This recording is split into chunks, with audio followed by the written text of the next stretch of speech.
This is the Try Swim Coach podcast, where the most difficult leg of the triathlon becomes your friend, leaving your struggles and your competition behind you. TrySwimCoach.com, helping you to laugh at the water. Welcome to Try Swim Coach. This is Kevin, and this is episode number 106. And in just a minute, I have an interview coming up with Karlyn Pipes, and we're going to talk about her book, The Do-Over, and we're going to get into some kind of deep psychology. So stay tuned for that. It's a really interesting chat, and one of my favorites here that I've done on Try Swim Coach. So otherwise, I just wanted to read off a review that came in since the last show. And this one is from Lethrail. It's a great Try Swim podcast, 5 stars. I always enjoy listening to and learn from this podcast. Very good tips and interviews. Kevin does a great job of detailing out how to get better in the swim and does a good job of picking interesting guests to interview. Subscribe and you will not regret it. Stefan74R. Thanks, Stefan. Appreciate your review. And if you're out there listening to us and you want to leave a review, I'd appreciate it. And that you can just go to iTunes, and you have to go to iTunes on a desktop computer or a laptop computer. For some reason, it does not work on mobile phones the last time I checked. But you can go in there and just give us a rating and a review. That would be awesome. And then I'll read it out on the next show. And if you have any requests or anything that you'd love to hear on this podcast, I'm also all ears for that, Kevin@TrySwimCoach.com.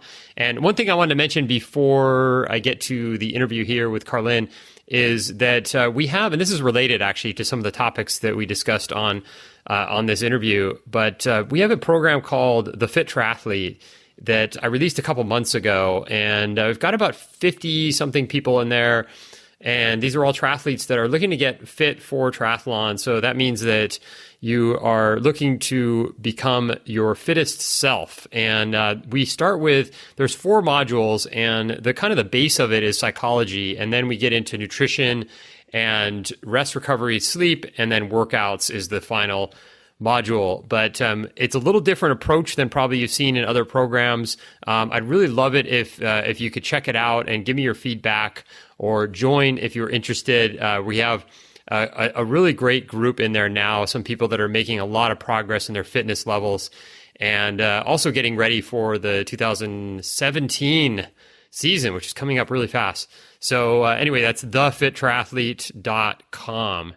So without further ado, here's my interview with Karlyn Pipes. Thanks again for listening. Go out there and have a great week of training, and we'll talk to you soon.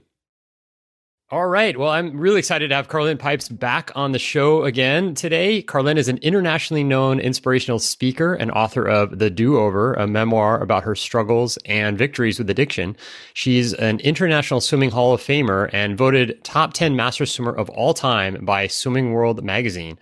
Karlyn also offers swim technique workshops worldwide and private swim instruction and camps in Kona, Hawaii.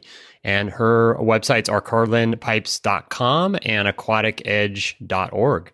Karlyn, welcome back to Try Swim Coach. Thank you so much, Kevin, for having me. Aloha. Aloha. Yeah. So it's been a little bit of time, but we've been planning on doing this podcast for a while. And I loved your book. I thought it was one of the best books I've read, I think, all year. It's one of those books where it's just a page turner. And I think if I remember correctly, I read it online. I normally don't read books on my computer, but this one I didn't want to take the time to download it to Kindle, so I just kept flipping, and yeah, I just loved it, and I thought it was good in so many different ways. I mean, it's it's inspirational. I didn't even know most of your story, so that was interesting for me, and also just the inspirational part of it, the comeback story. I mean, the swimming, you went to Cal State Bakersfield for a while. That was our rival. I went to Davis in college. And so there's all sorts of, and all the San Diego references. I spend a lot of my time in San Diego. And so a lot of that was great as well. Thank you. I'm glad you enjoyed it. I think when writing The Do-Over, I was realizing, there are so many different characters I think people will be able to relate to when it comes to, like growing up in an alcoholic home and the life that is kind of delivered to you as an early age, and then the strategies that you use to cope in that situation. And then, of course, all the swimming references, it cracks me up I just got a friend of mine that a friend of hers read the book, and he was a Naval Academy graduate, and he's remembering all the people that I dated. So here's a guy that I don't even met, and all of a sudden we have this really kind of cool point of contact because he had a similar aquatic experience with some of the same people in the book, and it's really amazing when you realize the degrees of separation, especially in the swimming world, how small they are. It does not take long. It's not 6 degrees. It's usually like 1 degree before you find somebody that's in the book that I'm talking about, or, you know about me. So it was really thrilling to write it. Yeah, cool. And I also can relate because I did the age group swimming thing pretty much my whole life growing up, and all of your, the way you describe things, it was like I could feel that. I mean, just the, getting up for early morning practice and going to swim meets constantly, and you can just like reading the book, you're like smelling the chlorine as you read it. It's pretty cool. Yeah, it's so true, huh? Yeah. So why did you write the Do-Over? Well, that is a great question because there's actually 2 answers. The Olympic gold medalist John Neighbor and I were at the Swimming Hall of Fame banquet a couple weeks ago, and he asked me, Karlyn, so why did you write the Do-Over? And my first response is, well, I'd gotten to 20 years sober, and not that I was in the clear as far as any further from a drink, because as a person in recovery, it's only as near, as close as your nearest cupboard or liquor store. But people have been telling me I should write my story because what I had shared with just a few people was really what had gone on in my life, what was really beneath the surface. So I said, well, it was time, and it was ready to write the story, and I had met Tito, my co-writer. Anyway, I thought about that afterwards, and I realized, you know what, that's not really very truthful. The real reason why I wrote the story was I was in a tremendous amount of pain. It was near the end of the summer. I had a broken wrist, a broken heart, a broken relationship, and I kept wondering, what am I doing to keep repeating these same scenarios over and over again? And ultimately, why can't I find true love? And I realized that from that source of pain that I needed to really excavate my life, and that would entail really going back and digging deep into looking at why I had chosen certain paths and a lot of paths of destruction, and coming to terms with poor choices, lost opportunity, and mistakes, and rectifying that and being okay with that so that I could finally move forward. And one of the things that I love is that there's a quote that I love that is, whether by a chain or a thread, a bird cannot fly. And we all have chains and threads. And I was just tired of just wallowing on the ground. I wanted to soar. And in order to do that, the book, The Do-Over, was where it evolved from. And it's amazing the opportunity that you get when you can really take a hard look back at your past, and then even harder, but so healing, is to let go of it. Yeah, that's awesome. So it's taking a look back at your life and kind of learning from each part of your life and starting with childhood. So what was it like for you growing up? Well, it's funny. I'm doing my keynote speech, and I was really grateful to the YMCA because when I was a kid, we joined the Y, and we had a big unhappy home at my house. But when I went to the Y, I always felt like I was in a happy family. And that's where the Y is where I learned to swim. And I was looking back at, you start out as a pollywog, and then you become a guppy, and then a minnow, and a fish, and a flying fish, and a porpoise, and then eventually a shark. And I just can remember how encouraged I was by those swimming instructors at the Y, and how I wanted to please them and get their approval and acceptance, because I didn't feel like I got that very much at home.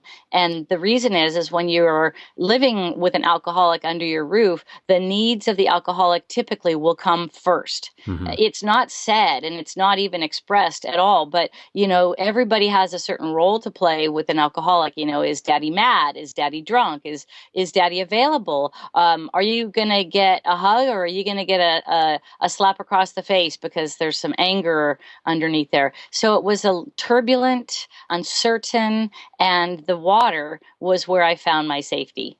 And the water is where I found that acceptance and approval. And I learned that from a very, very early age. Mm-hmm. hmm Yeah. So you had the kind of experience of inconsistency, not knowing what to expect, like constantly being sort of scared of what's next, right, at home. Right. And, there's a domino effect. It might not have been my dad, but maybe it was my mom reacting to something that was going on with my dad. And that, of course, trickled down to all five kids. And, you just never feel sure. And you know that you're different. And that gives you the sense that you never quite fit in.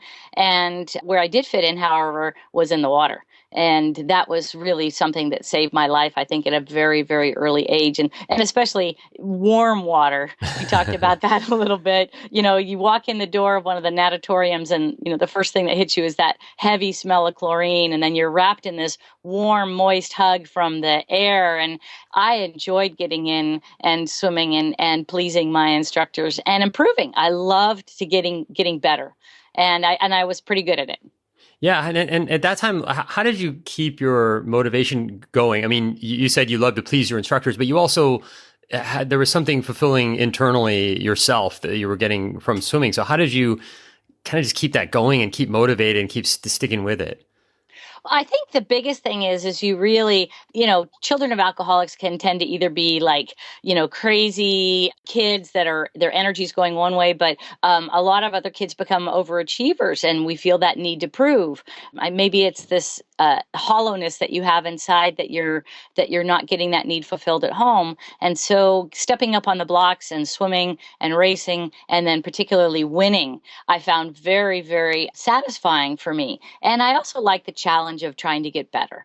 And the pool was a perfect opportunity to test that because it's, as you're a young kid moving up the ranks, you really do get a chance to test yourself. And while you might not be feeling it in your home environment, you are getting that satisfaction on the pool or on the pool deck and from coaches and other parents. And so it's on so many different levels. It satisfied a lot of my needs that weren't being met in my family life. And I'm so grateful that I had a sport that would allow me to do this and continue to do it, to this day. Mm-hmm. Yeah, it's amazing. It's like a whole other world that you deal with. And with swimming, there's so much time involved with it. You're spending so much time at the pool and with your teammates, with your coaches, and all that it can be like another family. So it is like that is a kind of a refuge, right?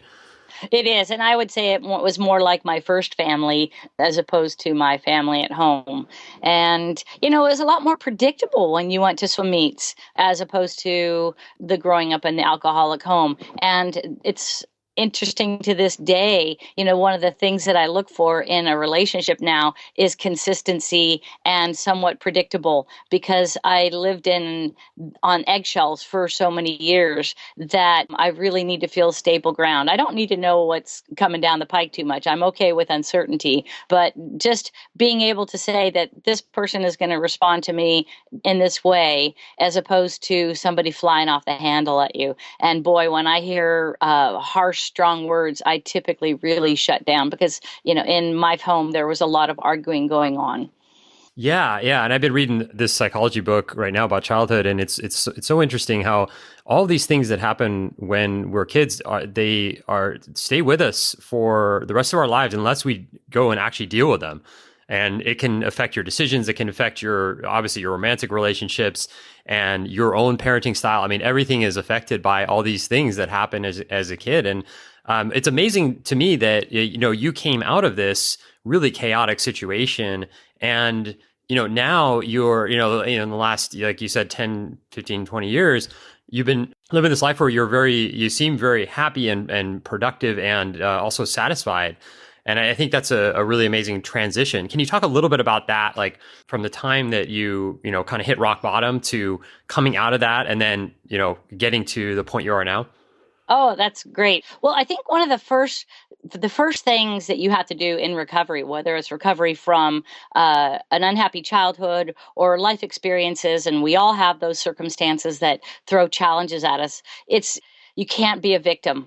And no matter how much you mess up, you can't be a victim to your circumstances, because those circumstances don't define you. How you deal with them do. Unfortunately, when I reached about age 15, I was having an incredible amount of success in swimming, and I had won the junior nationals. I was coached by Mike Troy, a two-time Olympic gold medalist, and he was just telling me that I had the potential to go on to the Olympics. People around me were telling me that you have this talent, and if you work really hard, you can make it to the top. At that same age, at age 15, I had my very first boyfriend, and I also had my very first alcoholic buzz.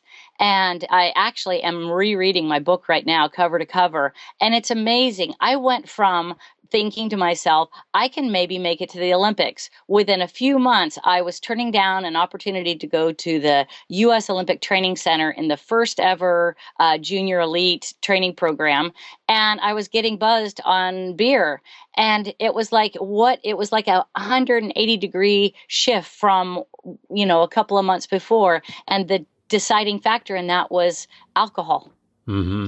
And it was interesting. And I realized that when I had that first alcoholic buzz, that this was that feeling of warmth, and that feeling like I'm okay and all my rough edges seemed pretty smooth. I was like, I wanted that feeling. And it was a lot easier to get in a bottle than it was to go get out and do morning workouts and train really hard and get uncomfortable. And it was just a huge paradigm shift for me to move to that direction. And sadly, my swimming career at that point took a nosedive, as did my grades in school. And it took me down this pretty deep, dark path that I wasn't able to extract myself until age 31.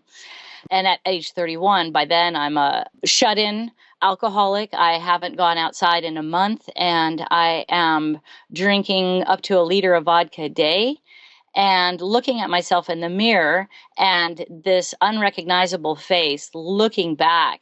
And I'm asking myself, Karlyn, where did you go? What happened to you? Where is that girl with so much promise and so much hope and so much potential? Where did you go? Mm-hmm. So, it was a train wreck waiting to happen, and I was powerless to stop it. And people that know addiction very well will realize that the addiction, you start by controlling it, and then it ends up controlling you. And then every action that you do is geared towards that next high or that next buzz or that next way to numb yourself so you don't feel anymore or think about the missed opportunities. So it was a really, it was a pretty low bottom, I would have to say. Yeah, absolutely. Now, going back again to childhood, can you talk about what is it that causes that? You kind of touched on it with, getting that warm feeling. Is it the lack of love? Is it the lack of consistency, or, what kinds of things will cause an addiction like this? Well, the crazy thing, my dad was a practicing alcoholic. He grew up one of 10 kids in the Salvation Army. And most likely my grandfather was an alcoholic as well. But 6 out of the 10 kids in his family were alcoholics. Mm-hmm. And you hear you're growing up in a Salvation Army, which is actually trying to save, the people off the street, and they become. So there's part genes. And the thing is, I swore to myself I would never be like my dad, and I became just like him. And to answer your question, I really have no idea the pattern of addiction, but I do know that given my genetic predisposition for addiction, I find in experiences and talking to people that they either go extremely one way, which is never to drink at all, or they follow the same path as their forefathers, so to speak. Mm-hmm. And I just know that for me, life was hard and life was harsh, and alcohol seemed to offer the easy way out. And I was tired of working hard, and I was tired of scrambling my way to the top, and I was tired of trying to get my needs met in healthy ways. And so unhealthy ways was a lot easier. And it sounds kind of funny because I don't seem like that much of somebody that would give in or quit that easy, but I certainly did when I was younger. Mm-hmm, mm-hmm. And then why did you keep going back to swimming, even when you were struggling? What was it that drew you back there? Well, when you know that you have this kind of potential and you hear it from so many different people, it's like this monkey on your back that just is always tugging on your ear saying, come on, why are you throwing this away? And so I would make these half-hearted attempts to, come back at age 25. First I blew up my scholarship in college and I assumed a party lifestyle, lifeguarding and waitressing. At age 25, I made a small comeback and I actually broke my first world record. And then after that, I realized, well, maybe I do have the potential to go back and make Olympic trials and make something for myself. And within weeks, I had my tail between my legs and I was going back home just thinking, no, why fight genetics? I mean, I'm just a loser. I'm a quitter. Those are the tapes that just play in your head. And it's a pattern that happens. There's like positive reinforcement patterns and there's negative ones. And I just would choose to listen to the negative ones and just take the easy way out. But it wasn't until age 31 that I had been this shut-in drunk. And my mom intervened and I mentioned to her, for the first time ever, I told her that I was an alcoholic, and I really thought that she was going to throw a fit or yell at me or do something crazy because I had disappointed her so many times before. And instead, she just wrapped me up in her arms and told me, let's get you to the doctor. And that was the beginning of my recovery. It was pretty profound for me to have known for years that I was an alcoholic, but for me to actually finally say it was a turning point. Yeah. So then what happened after that? So you had a little bit of a recovery period. Well, so then I went to rehab, and then my life turned into complete hell. When you're drinking a liter of vodka a day, and then you stop providing that substance to your body, which is pretty much the only calories you're getting, it revolts. And so I spent a good 3 or 4 days in the delirium tremors, and basically was on a 24-hour watch at the hospital because you can die. You can go into cardiac arrest. Your heart, your body is screaming for alcohol and you're not giving it to it. And so, and looking back, I'm extremely grateful that my detox was so painful. It was worse than any set you can imagine. And that because it's a set that just never seems like it's ever going to end. There's just no end to it. But eventually there is. And once I started regaining my strength and started exercising, I decided I needed to get back in the water. But I did have to come to terms with what could have been and what should have been in my life and let that go. And that has been tremendous relief to enter the water and get back in, not to set records, not to swim fast, not to earn gold medals, but just because the water is where I felt most at home and most accepted. And it was something that I love to do. I love to swim. And I can remember the very first couple of times, I mean, I had almost no muscle tone. I was malnourished, and getting in that water just felt like I was just being wrapped in this huge hug. And the water just said, come back, Karlyn, come back. And I did. Yeah, you had mentioned something in I was listening to your podcast with Brenton Ford, and you were talking about this idea of actually enjoying swimming and enjoying the process and not being wrapped up in times and records and, trophy, whatever it is. And compared to, you mentioned Michael Phelps and how he kind of went through this transition himself in between 2012 and 2016 from the last Olympics. And it used to be like sort of his finishes were just like an angry splashing and yelling and screaming. And then this 16, it was more like he seemed happy and mellow. And even in his before the races, he was kind of laughing and seemed like he was joking. And it was much more like he was enjoying the process. And can you talk about that a little bit? Like, what is that difference like? Because I think even at the level of like someone that may be listening to this podcast, it's like a beginner swimmer, beginner triathlete, or even just like an age group triathlete, they may be doing this thing to try to prove something or to sort of like deal with some sort of internal emotions or something like that. Whereas there's a big difference in doing it for the joy of it, right? It's very true. And Michael Phelps is a perfect example. And to be honest, I was not a big fan of Michael Phelps, even leading up into the Olympic trials, because he wasn't forthcoming about his past and what had been going on. And right after the Olympic trials, then the ESPN posted a interview with him, and he finally got real. Mm-hmm. And it talked about him going to and how he wanted to die after a second DUI. And there are so many expectations that are put on our celebrities and ourselves that it's hard to live up to them, and that need to prove. When Michael would win, it was like, take that, world, I'm worth something. Yep. And so much of that has been lessened now by his reconnection with his father, and dealing with his childhood issues, and also realizing he also hasn't had a drink. I'm not sure if he's drinking now, and he won't say if he has a problem with addiction, but I would say that swimmers are prone to addiction. Mm-hmm. And I think triathletes are as well, and it's a much healthier addiction, but I think it also needs to be looked at when you take away somebody's workout. And how do they react? Or for some reason, they can't get what they need done, or they didn't do it fast enough. When you start measuring everything off the clock and everything by distance and how far you went and how fast you went, it really has stripped away the pleasure and the beauty of just the process, the exercise, the water. So I would be cautious as to the motives for beginner swimmers and triathletes, and try and keep the fun in it. I mean, ride your bike like you're still a kid. Go out there and just ride for the pleasure of it. Run because it's nice to feel wind in your hair, and swim because, wow, it just feels great. And I know that's a pretty tall order for a lot of people that have some major goals, but you realize that when you are enjoying the process, you're relaxed, you're having fun, and the results will follow.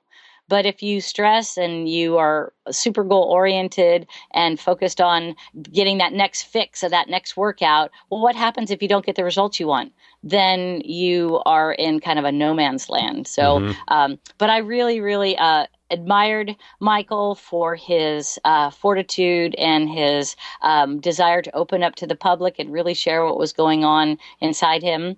And then his results in Rio were great. He was still a little bit ego-y in his finishes, though. Yeah. But I think it was better than, of course, the addict, interestingly enough. It's one of the things when you are in recovery is that addicts in general tend to have massive egos. And the crazy thing is you could talk to somebody that's a gutter drunk, sleeping in a cardboard house, and they will tell you that they are the king of the castle. And yet they're living on the street. So one of the things that we work on in recovery is getting your ego to be right sized. Mm-hmm. Not too big, not too small, but just right. And anyway, I would just be cautious as to motives as far as the need to prove. And one of the things that I think that you and I spoke about was that why I'm enjoying my sport so much more is after writing the do-over, I really feel like that need to prove has been removed. Mm. And it's a nice place to be. It doesn't mean that I'm not going to work hard and still race fast and still break records, but I don't need it anymore to make me feel like I'm worth something. So my self-worth is not based on my performance. I know that I'm a good person, and I know I've made some mistakes, but that is not how I measure myself anymore by the clock. And it's a good place to be. Yeah, that's awesome. I'm glad you said that. I do this course that's kind of a branch off of Tri Swim Coach called the Fit Triathlete. And one of the first things we talk about self-acceptance first, but then right after that, we talk about what is your why and why do you do this? Like, that's so important to this, to doing all these things like that. And if that isn't there, everything else is way harder. And it's kind of almost pointless. So, yeah. And what, Kevin, so in your training and in your past experience, where have you found that you've had to change a mindset or modify as you've gone along? Like maybe you found yourself kind of treading in some deep waters that you didn't like. Have you had an experience like that? Yeah, absolutely. I mean, my whole identity was in swimming when I was growing up. I mean, it was like the only thing that I felt like I had a lot of times.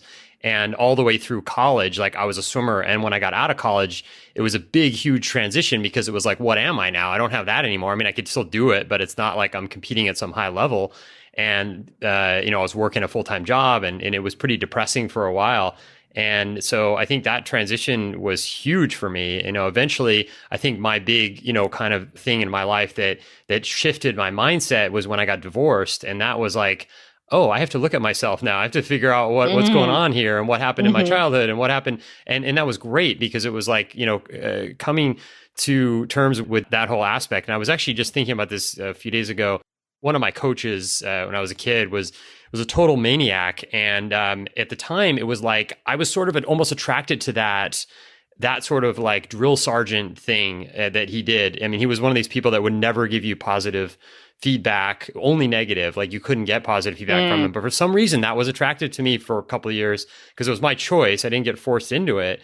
And so, like I was thinking about like, well, why was I attracted to that? I wanted to do, I wanted to be the best. And I thought if somebody kicks my ass every day and yells at me and tells me how horrible I am, then I will rise above that and somehow be a better person. But that absolutely is the exact opposite approach of how I would, if I were coaching kids. And that guy, by the way, is in jail now. So that's another whole story with another swim coach in jail. But yeah, so that's kind of what I've had to deal with. And I think it's a good thing to go through these type of changes, because now when I do any kind of sports, like there's pretty much zero ego attached to it. Like I don't need to win. I don't need to finish. I don't care if an old lady is swimming faster than me in the lane next to me, like those type of things I used to want to, that would motivate me to do more and to work out and to get faster.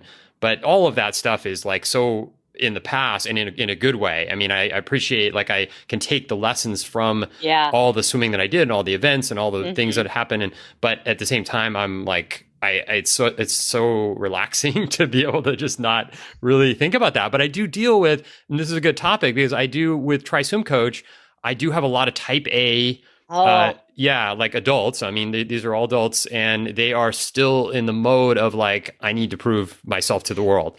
And you're going to get that. And I have one of my motivational talks, and I love doing this with try groups and swim teams, is when a good plan goes bad. All right. So you're out of shape and you're on the couch and you get up and you get motivated and you run a 5K. And you are so darn proud of yourself just for finishing the darn thing, for getting off the couch and doing that. Or you start an exercise regimen. And of course you set your goals pretty low, and then pretty much, once you've reached that goal, then another goal and another goal. And so all this is wonderful and positive. That we need goals. We need things to get us up and get out of bed and to accomplish things. And that makes us feel good and it moves us forward. However, at some point in time, I have found with a lot of athletes that they're now athletes rather than couch potatoes, is that it becomes not enough. What used to be like, okay, I ran a 5K. Now you're doing full Ironmans. I mean, and I have seen that jump from like, I did a sprint to now I've just signed up for an Ironman. And everything is measured. And it just is another opportunity in our busy, busy lives. You're trying to be a super parent. You're trying to be a super worker. You're trying to be a super everything. And now you've added super athlete to the pile. And it's just another place for you to be judgmental and hard on yourself. And I love letting people take a look at how their simple get fit, get healthy has morphed into this. Now it's a demanding addiction that needs your attention all the time. And it's always measured. It's not fast enough. It's not far enough. I didn't do it at the right time. And you discredit it. And what usually happens at some point when you start wallowing or beelining towards that path, that something usually happens. A divorce, that's a big one. Hey, guess what? Something's not working here. But I think a little bit more often, it's an injury. And I think it's the universe's way of saying you need to slow down and you are not paying attention. And so I have talked to sports medicine doctors and PTs, and they might be sitting there with a patient that is a baggage handler, and they have an injury. And you ask them, okay, what was going on in your life before this? Okay, what was going on in your life before that? And you know what? Even a baggage handler with an injury has had something going on where their life was out of balance. And that injury was designed to slow you down. Yeah. And you know what? It's funny. I preach that all the time. And in the last couple of weeks, I've had 2 issues with my shoulders. My right shoulder, my scapula started kind of bothering me. I got some treatment. And then I swam a kids meet.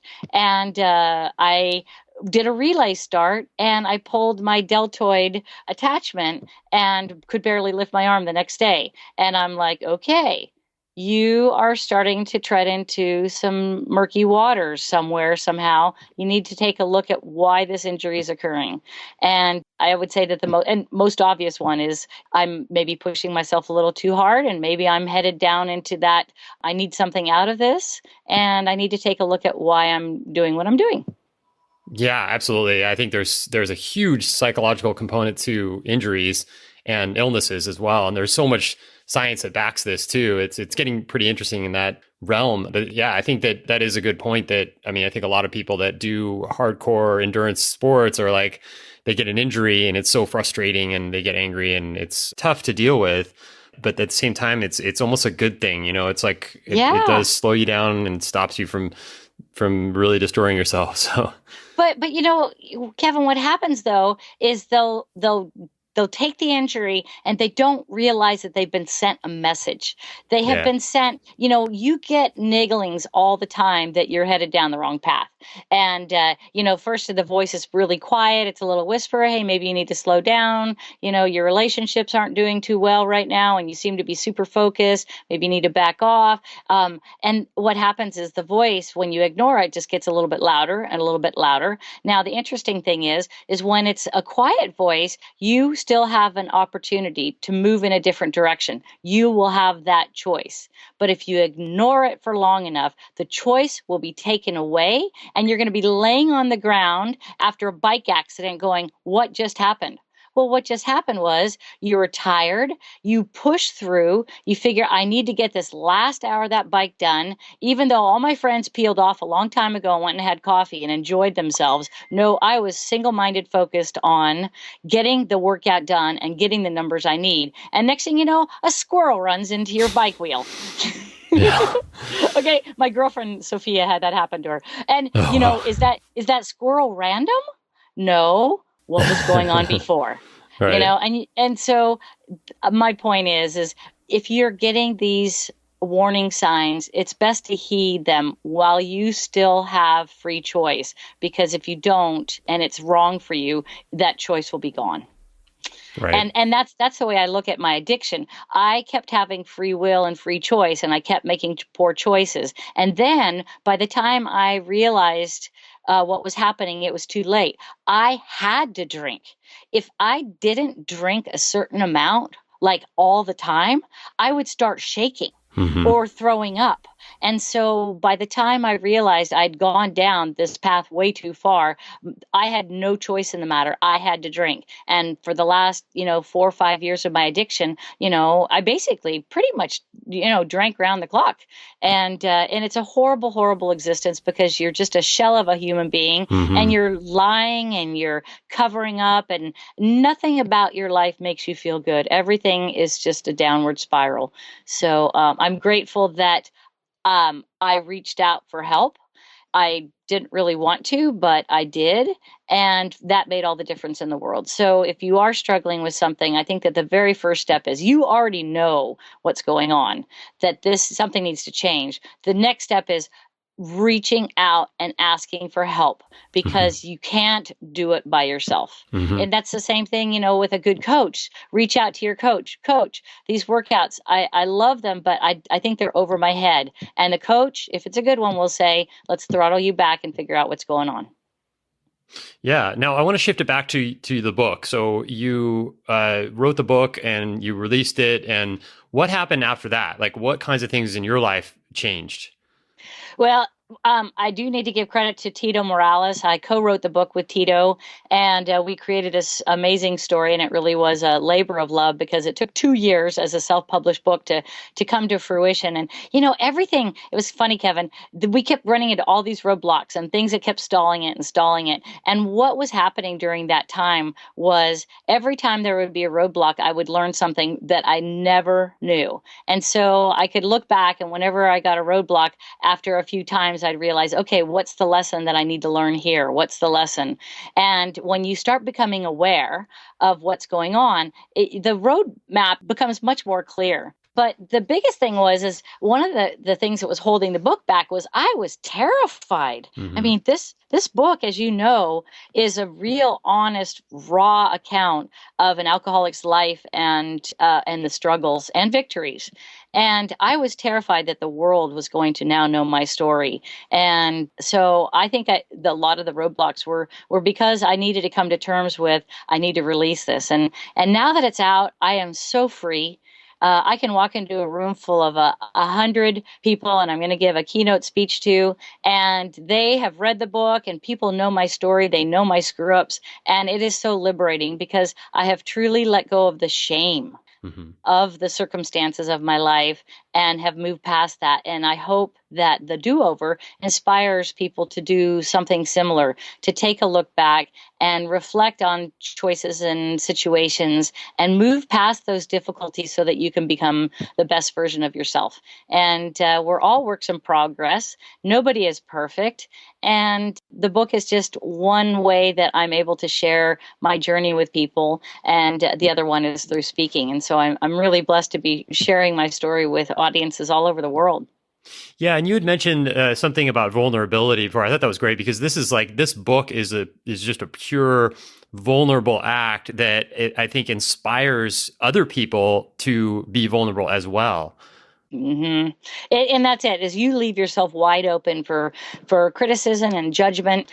But if you read the book and you find those messages in there that resonate with you, then it's a success. And when I was at the Swimming Hall of Fame in October, I was awarded the Buck Dawson Award for a book that in the aquatic field that either inspires or is a historical piece. And Tito and I got to go up and accept this amazing award. And we really are proud of this because, one, we wanted it to be an authentic book about a story about a swimmer. So we knew that the information in there needed to be swimming specific, but not bore non-swimming audiences.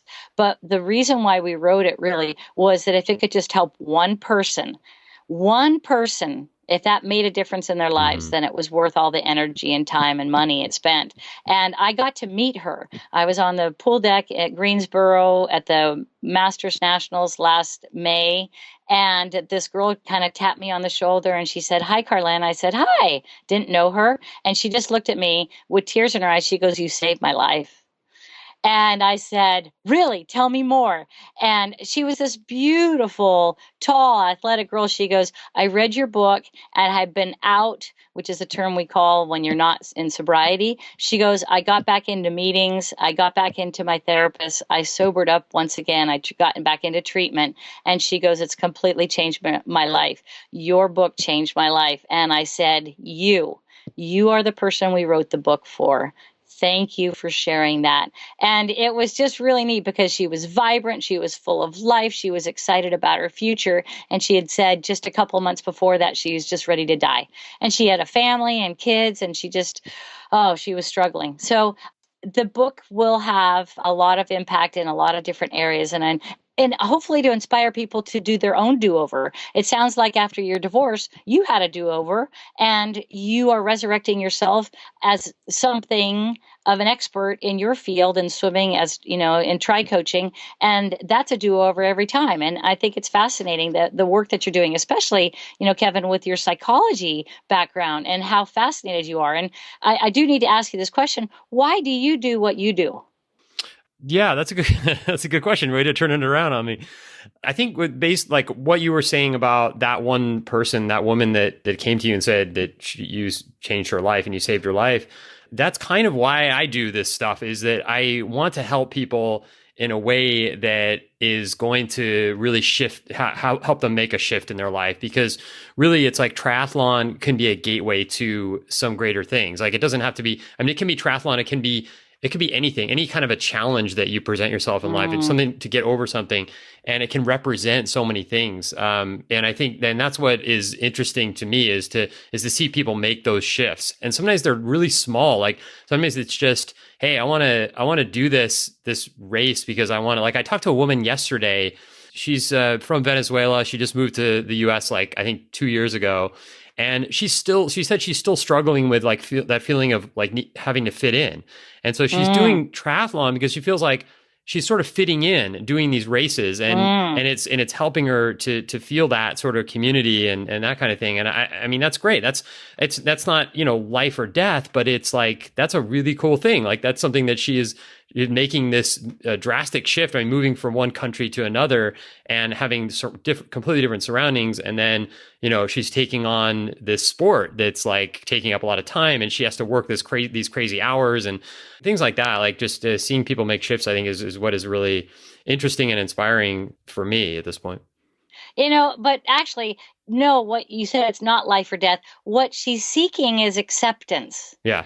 And when you look at life, our basic needs, we want to feel appreciated, we want to be accepted, and we want to be loved. Those are some of our core needs. Right. And, and using the sport of triathlon to feel that is great, because it's got the healthy benefit too. But, in the end, that's really what we're seeking. And it's nice to have it from external sources, but ultimately it needs to come from inside. And I think that as a coach, that's what you work on best is you take people and say, look, let's look at what the past is and see where we can define some things that are holding you back, that are tethering you back, that are anchoring you from moving forward. And let's see what we can do to let go. And then through sport, we're able to get that sense of, I can do this. I don't know for sure to begin with. Like I fake it till I make it, Coach gives us a set and I'm like thinking, oh, no way, I can't do that. But you just begin. Yeah. And you just keep swimming and and pretty soon you've done it. So I think that whether or not you think you can or not, you just have to start at some point. Yeah. Fake it till you make it. And pretty soon you'll get where you're trying to go. And you're not going to notice it until you stop and turn around and look back and you say, wow, I really have come a long way. I didn't see how much progress I made, but it's right there. And I'll just keep moving. But I do think it's really important for people, when you are setting goals and you are reaching to improve yourself, that you celebrate your victories. Mm-hmm. Don't you see often the people will, they'll say, okay, well, I want to do an Olympic triathlon, and they do that. And before they've even finished that, before the ink is even dry on their finisher certificate, they're already on to their next goal. Stop, celebrate, acknowledge, job well done. Mm-hmm. There were times you didn't want to do it. And pat yourself on the back. Share it with friends. They love to share with you. Your family loves to share victories with you too. Relish that victory and then start on your next goal. And I think that people under celebrate all the time. And that's what we're here for. We're here to celebrate life. We're here to celebrate each other, and we're here to connect. And I think that both you and I love to do that. And I think that's why we're in this teaching business that we are, is we love to share things that help make people's lives better. That's really very well put. We're teachers. Yeah, exactly. Now, your book is called The Do-Over, so I have to ask you this. Would you do anything differently if you could do it all over again? Looking back, boy, that whole 800-pound gorilla is still that wasted potential. It nags at me sometimes because, okay, so when I was age 15, I won the junior nationals in the 400-yard IM. And back then there was just one junior nationals nationwide, and I won a 4:32. It was maybe 8 seconds off the American record at that time. So I was in pretty fast company. Mm-hmm. At age 35, when I went back to school on a swimming scholarship at Cal State Bakersfield, thank God for Pat Skian and Cal State for giving me that second chance, I won a 4:24. Wow. Okay, so this is 20 years later, and I'm swimming 8 seconds faster. And this is almost Olympic trials at that point in time. And so sometimes I scratch my head and I think, I wonder if. Right.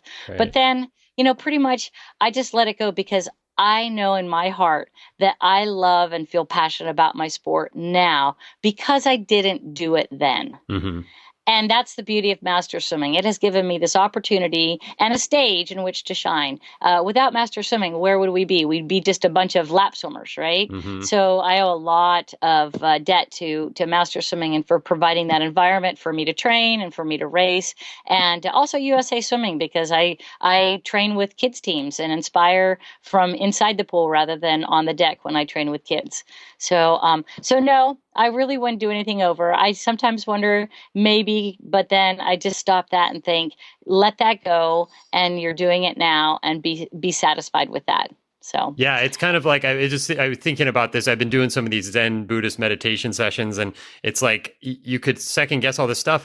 But what if, okay, so let's say you made the Olympics back then at 16 years old, and it was an amazing experience, but your life would have turned out so differently. And who's to say it would be better than what it is now? I mean, it's like if you look at now, and you have all these great things going on. You live in one of the most beautiful places in the world, and you think back, it's like that could have been much worse, even though you made it to the top of the sport.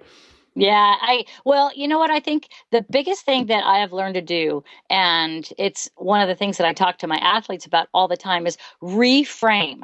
Reframing even the worst scenario in your life, reframe it to find something positive.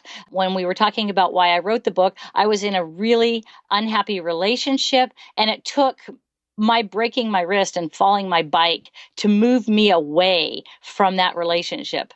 And it's pretty well documented in the book. But I am so grateful to the broken wrist, and I'm extremely grateful for that unsatisfying, unhealthy relationship that I was in, because as a result of that, I really dug down and did some work.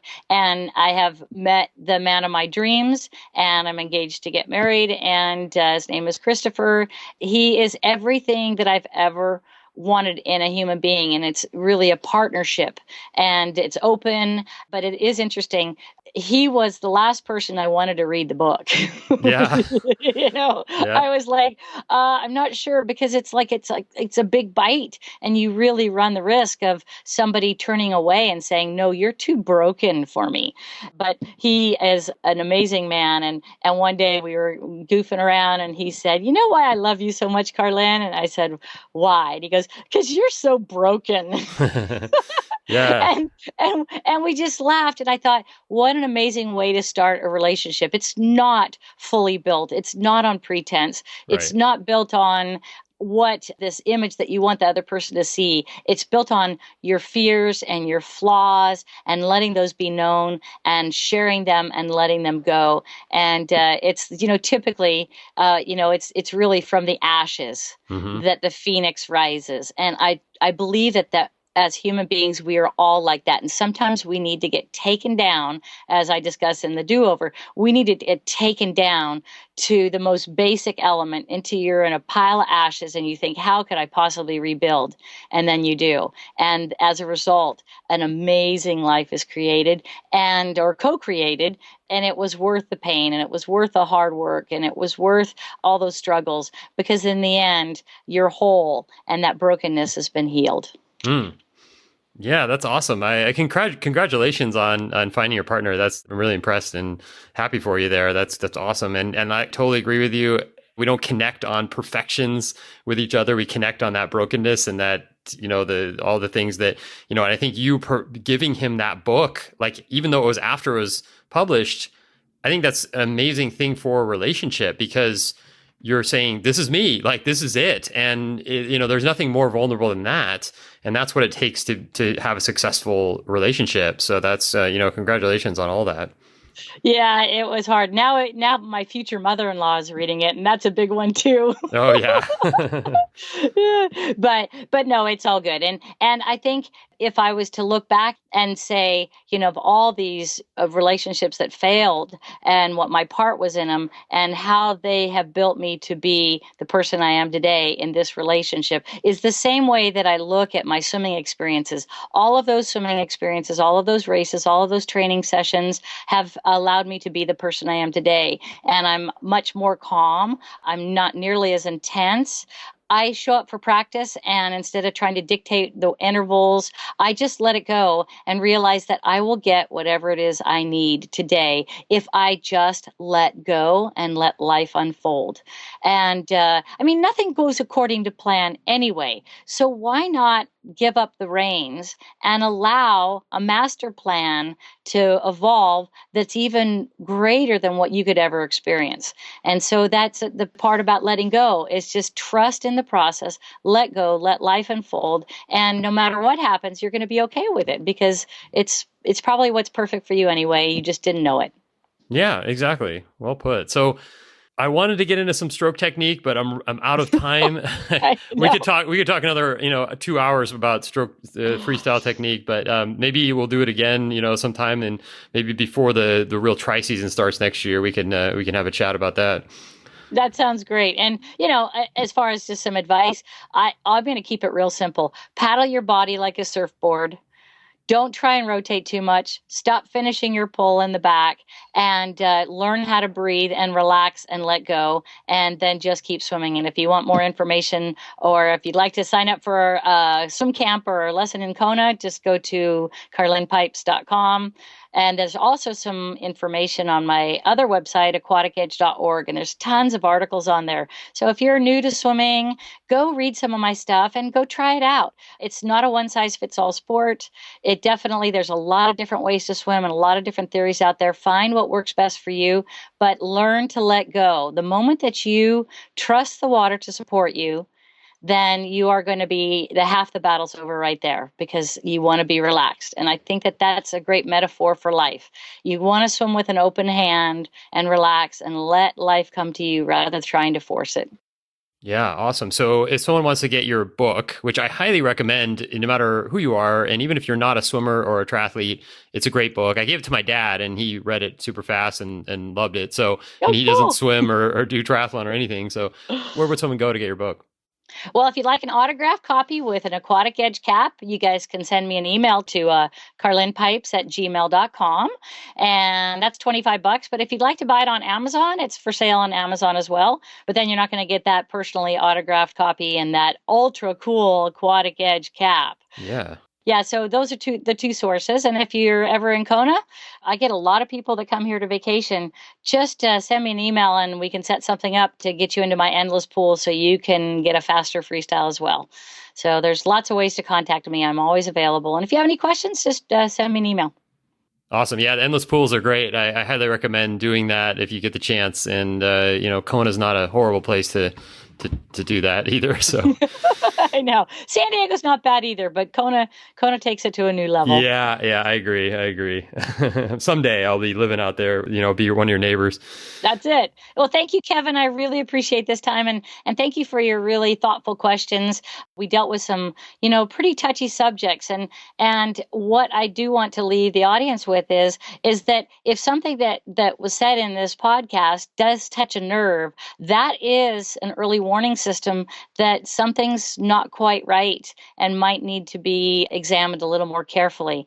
And I know that there's a lot of struggling people out there, and I think that my goal in writing The Do-Over is that if you're inspired to do something like I did, that you'll be a bit happier. I mean, a lot of people wait until they're like really old, like 60. No.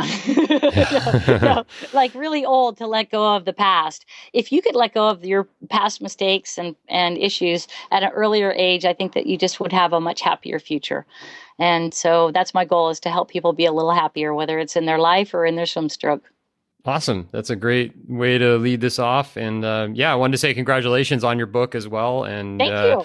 Yeah, with all the speaking you're doing, I think it's awesome. And we look forward to a lot more of that. Yeah, thanks again for coming on. I really enjoyed this discussion. I think it's been one of my favorite interviews I've done on Try Swim Coach. Thank you. Well, you're awesome. And you do so much for so many. So I appreciate what you're doing, and keep it up, because I know it's appreciated in the world, not just in the athletic world, but just we need more people like you.